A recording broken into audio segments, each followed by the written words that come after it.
Hi, 10th పరీక్ష రాస్తున్నారా? 10th పరీక్ష రాస్తున్న విద్యార్థులకి, వారి తల్లిదండ్రులకి, అలాగే టీచర్స్కి, స్కూల్ చైర్మన్స్కి నమస్కారం. ఈ సందర్భంలో పిల్లలు ఎగ్జామ్ అంటే ఒక టెన్షన్, భయాందోళనలో ఉంటారు.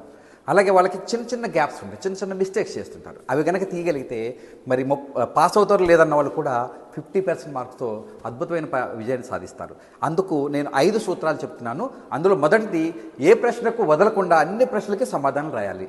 రెండోది, మరి ప్రతి ప్రశ్నకి ఎన్ని మార్కుల ప్రశ్నకి ఎన్ని నిమిషాలో ముందే టైం ఫిక్స్ చేసుకొని టైం మేనేజ్మెంట్ చేసుకోవాలి. అలాగే టైం మేనేజ్మెంట్ చార్ట్ ఇస్తున్నాను, పౌజ్ చేసుకొని స్క్రీన్ షాట్ చూడండి. అలాగే ఎస్ఏ ప్రశ్నలకి పాయింట్లు వారీ రాయాలి. అంటే 8 మార్కుల ప్రశ్నకి 9 పాయింట్లైనా రాయాలి, 4 మార్కుల దానికి 5 పాయింట్లైనా రాయాలి. అలాగే ఏ షార్ట్ వదలకుండా, షార్ట్లోనే సమాధానం ఉంటుంది, ఎంతో కొంత ఆలోచించి వదలకుండా రాస్తే హై స్కోర్ వస్తుంది.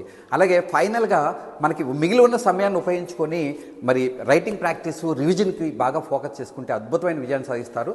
మర్చిపోకండి, ఏ ప్రశ్న వదలకుండా రాయండి. అలాగే మనకి ఇక్కడ పాలిసెట్ ఫ్రీ కోచింగ్ మనం ఇస్తున్నాము. కలాం ఐఏఎస్ ఐఐటి అకాడమీలో. Please join with me.